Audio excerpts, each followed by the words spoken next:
Hello students, आज हम exercise 7.3 chapter 7 है उसकी क्वेश्चन नंबर 6 और 7 करेंगे।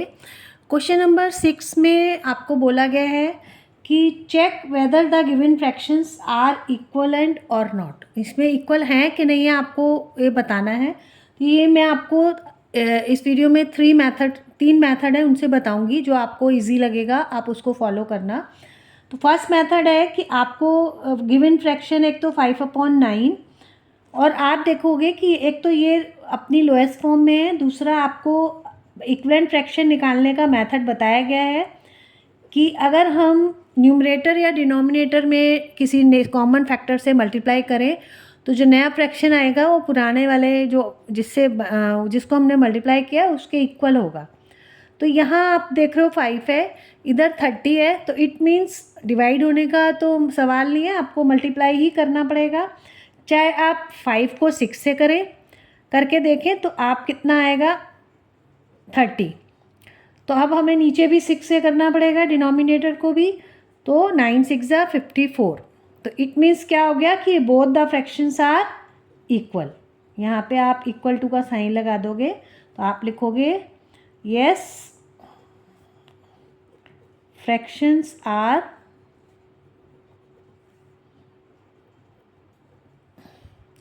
equivalent।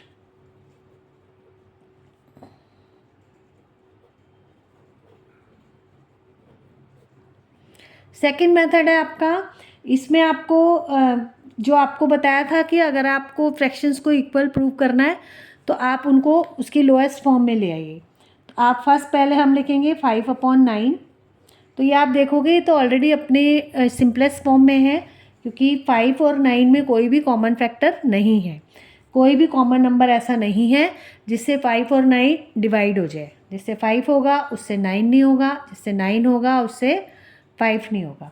अब हम लेते हैं दूसरा 30 यहाँ लिख लेते हैं एक बार, और हम देख रहे हैं 30/54 है वो अपनी सिंपलेस्ट फॉर्म में नहीं है, तो इसको हम सिंपलेस्ट फॉर्म में ले आते हैं। तो आप देखोगे दोनों 6 की टेबल में आते हैं। हमें कोशिश करनी चाहिए कि हम हाईएस्ट कॉमन फैक्टर लें ताकि कैलकुलेशन ज़्यादा कॉम्प्लिकेटेड ना हो और जल्दी हो जाएगा, आसानी से हो जाएगा। तो आपका आएगा यहाँ 5/54 9 टाइम आता है आपका। तो देखा लोएस्ट फॉर्म आपकी 5/9 आ गई। तो ये वाला मेथड भी कह रहा है कि ये दोनों फ्रैक्शन इक्वल हैं। तो आप लिखोगे fractions are equivalent। Third question method होता है आपका क्रॉस मल्टीप्लाई का, कि आप फ्रैक्शंस लिख लीजिए दोनों।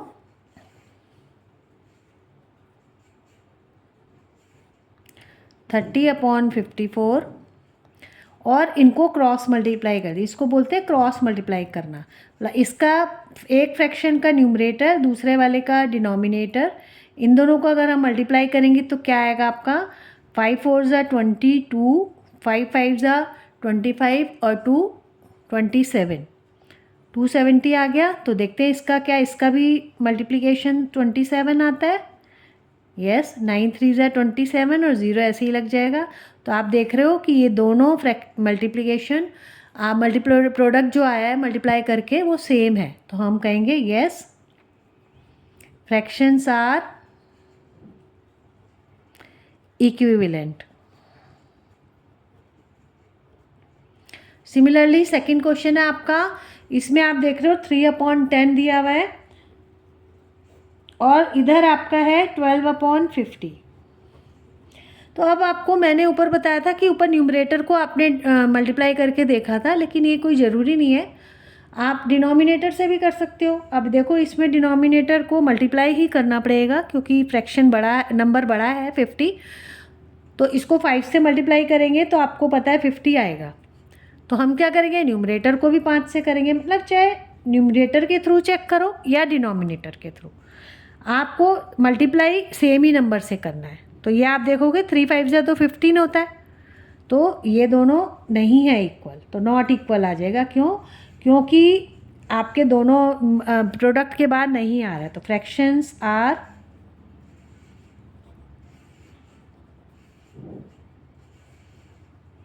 Not equivalent. सेकंड मेथड में हम देखेंगे लोएस्ट फॉर्म में लाना है आपको। 3/10 तो ऑलरेडी लोएस्ट फॉर्म में है क्योंकि इसमें कोई भी कॉमन फैक्टर नहीं है। सेकंड वाला हम ले लेते हैं 12/50। ये हम देख रहे हैं अपनी सिंपलेस्ट फॉर्म में नहीं है। और ये कितने से डिवाइड होगा ये भी आपको डिसाइड करने के लिए डिविजिबिलिटी रूल अप्लाई कर सकते हैं आप। डिविजिबिलिटी रूल कहता है कि अगर किसी नंबर के वंस प्लेस पे इवन नंबर मतलब 0, 2, 4, 6, 8 है तो वो नंबर 2 से डिवाइड हो जाएगा। तो ये हमें दिख रहा है, देखो इधर 2 है इधर 0 है, इट मीन्स 2 से तो हो जाएगा। तो क्यों ना हम पहले 2 से करके देख लेते हैं इसको। तो आपका आंसर आ गया 6/50 को 2 से करोगे तो 25 हो जाएगा। तो क्या ये सिंपलेस्ट फॉर्म में है? यस, क्योंकि जिससे 6 डिवाइड होगा उससे 25 नहीं होगा, जिससे 25 होगा उससे 6 नहीं होगा। तो आप देख रहे हो 3/10 और 6/25 आर ऑल्सो नॉट इक्वल। तो इस मेथड से भी आपने देखा फ्रैक्शंस इक्वल नहीं है। तो आप लिख दोगे फ्रैक्शंस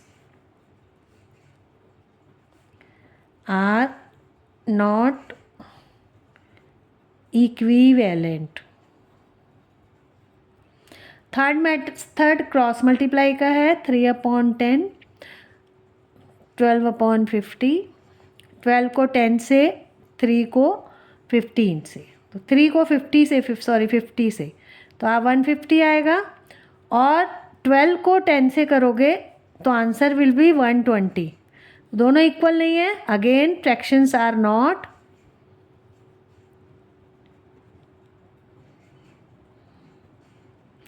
इक्वल। अब है थर्ड क्वेश्चन जिसमें आपको 7/13 है और 5/11 है। पहली बात तो आप ये नोटिस करेंगे कि दोनों अपनी सिंपलेस्ट फॉर्म में ही हैं। आप ध्यान से देखेंगे तो दोनों अपनी सिंपलेस्ट फॉर्म में है। इसमें देखो 7/13 है, दोनों प्राइम नंबर है, इसमें भी दोनों प्राइम नंबर है। और प्राइम नंबर तो आपको मालूम है कि किसी से भी डिवाइड नहीं होते। तो इसमें हम मल्टीप्लाई का भी नहीं कोई स्कोप है। क्यों? क्योंकि आप देख रहे हो 7 को अगर हम 1 से भी मल्टीप्लाई करेंगे तब भी 7 ही आएगा, 5 तो आने का मतलब ही नहीं है। 13 को भी आप डिवाइड भी नहीं होगा, ये देखो डिवाइड तो होना ही नहीं है क्योंकि प्राइम नंबर है। 7 से ही डिवाइड होगा, 1 आएगा आंसर। तो आप देखोगे ये वाले जो नंबर्स हैं बिकॉज आप लिखोगे because both the fractions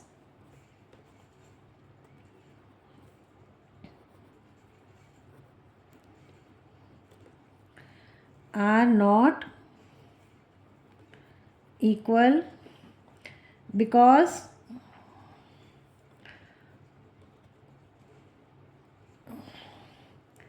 both are in।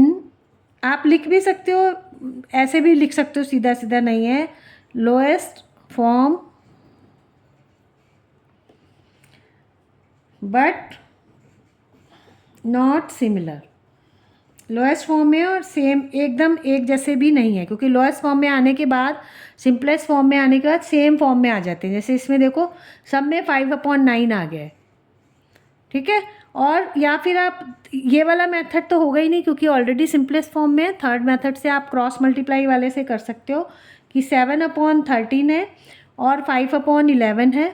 इसको इससे करेंगे, इसको इससे करेंगे। 7 मल्टीप्लाइड बाय 11 इज़ 77 और 5 मल्टीप्लाइड बाय 13 इज़ 65। तो ये भी देख रहे हो आप सेम नहीं आए आपके। तो आप लिख दोगे फ्रैक्शंस आर नॉट इक्विवेलेंट।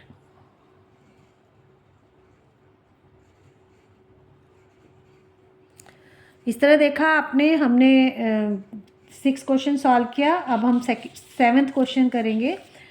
इसमें आपको करना है reduce the following fractions to its simplest form. Simplest form मतलब लोएस्ट फॉर्म। तो एक तो इसमें आपको ये ध्यान रखना है कि 48/60 है। आप कोशिश ये करोगे कि इसको हाईएस्ट कॉमन फैक्टर से डिवाइड करेंगे। और अगर आपको समझने में नहीं आता कि किससे करना है तो कोई बात नहीं, आप इसको 1 से 2 बार भी डिवाइड कर सकते हो। इस केस में आपको सीधा समझ में आ रहा है कि देखो 6 से डिवाइड हो जाएगा, दोनों 6 के टेबल में आते हैं। 48 को 6 से करोगे, इसको भी 6 से करेंगे, आंसर विल बी 8 अपॉन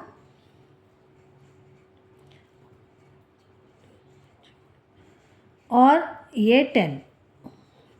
लेकिन हमने देखा कि 8 अपॉन 10 जो है वो सिंपलेस्ट फॉर्म नहीं है, तो हम इससे कितने से करेंगे, 2 से। दोनों 2 की टेबल में आते हैं, तो आ जाएगा आपका 4 upon 5। This is the answer. और जिन बच्चों को अगर टेबल आता है 12 का, तो आप सीधा सीधा इसको देखो, आपको किसी एक ही मेथड से करना है, मैं 2 तरीके से बता रही हूँ आपको कि 48 अपॉन 60 है और दोनों 12 की टेबल में आते हैं। आप ये भी कर सकते हो, देखो सीधा सीधा हो जाएगा, आपका आंसर विल बी 4 अपॉन 5। इसीलिए आपको कहा जाता है कि हाईएस्ट कॉमन फैक्टर से करो, या आपको बार बार डिवाइड करने की इससे मेथड से आप छूट जाओगे, आपको इजीली हो जाएगा।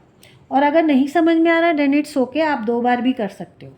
अब आपका नेक्स्ट है 150 अपॉन 60।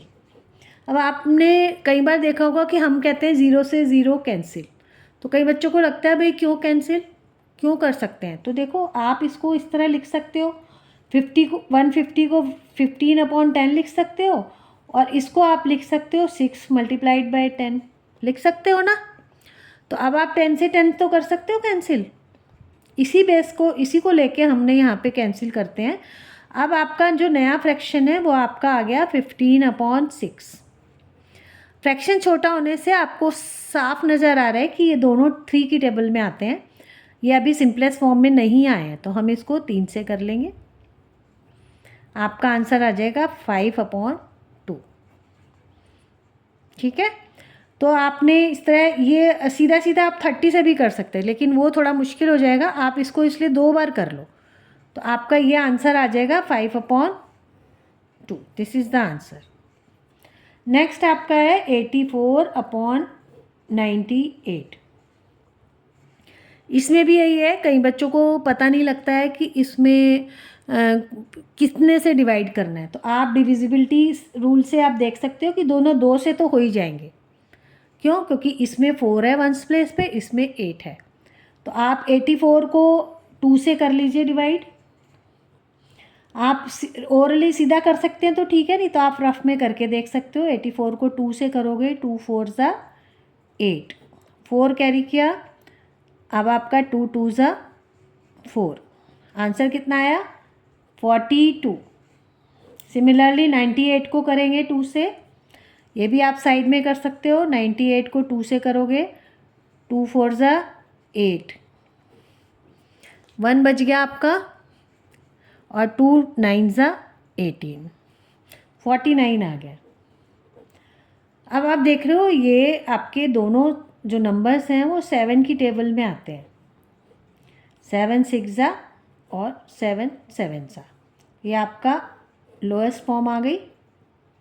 या आप इसको ऐसा भी कर सकते थे, अगर आपको टेबल्स आते हैं, इसके लिए मैंने पहले ही बोला टेबल स्ट्रॉन्ग होने चाहिए। 84 अपॉन 98 है, तो आप इसको 12 से करो, 14 से करो, सॉरी, दोनों 14 की टेबल में आते हैं। 6 टाइम 84 आता है और 7 टाइम आपका ये आता है, तो आप ऐसे भी कर सकते हो, लेकिन इसमें अगर दिक्कत हो रही है कि सीधा नहीं कर पा रहे हो, तो आप ऐसे 2 बार करके भी इसको रिड्यूस कर सकते हो सिंपलेस्ट फॉर्म में। नेक्स्ट आपका है 12 अपॉन 52। 12 अपॉन 52 भी आपको साफ दिख रहा है 2 से डिवाइड हो जाएगा, तो चलो पहले इसको 2 से डिवाइड कर लेते हैं हम। तो ये आपका आ जाएगा 6, और 52 को जब आप 2 से डिवाइड करोगे तो आप ये देखो करके देखते हैं,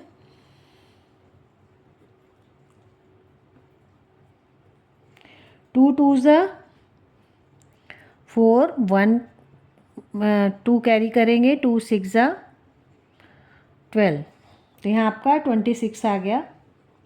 अब आप देख रहे हो अभी भी सिंपलेस्ट फॉर्म में नहीं है, तो आप इसको 2 से फिर से कर देंगे, आंसर विल बी 3, और इसको करेंगे तो 13 आएगा। यह आपकी सिंपलेस्ट फॉर्म आ गई 3 अपॉन 13। या फिर आपको इसको सीधा सीधा 4 से भी डिवाइड हो जाएगा 52, आप करके देखना, या आप सीधा सीधा 4 से डिवाइड करोगे तब भी आपका आंसर आ जाएगा। नेक्स्ट आपका है 7/28। इसमें आपको 7 की टेबल में दोनों आते हैं, तो बहुत आसान है। आपका आ जाएगा 1/4। ठीक है, तो अब आप देख रहे हो कि आपने कितने, 2 बार करने से भी हो जाएगा। इसको भी अगर आप चाहते हो तो आप 12 को अपॉन 52 को 4 से करो, 3, और यहाँ आप 52 को करके देखा अभी आपने पहले ही, तो आपका आंसर 4 से करके देखो 52 को। 4 1 जा 4, 1 बचा, 3 टाइम जाएगा 12। तो आप सीधा भी कर सकते हो, नहीं तो आप 2 बार करके भी कर सकते हो। तो आपको वीडियो पसंद आया होगा। आई थिंक आपको जो सिंपली लोएस्ट फॉर्म में लाने का जो फ्रैक्शंस को है, इसमें बच्चों को ज़्यादातर दिक्कत होती है।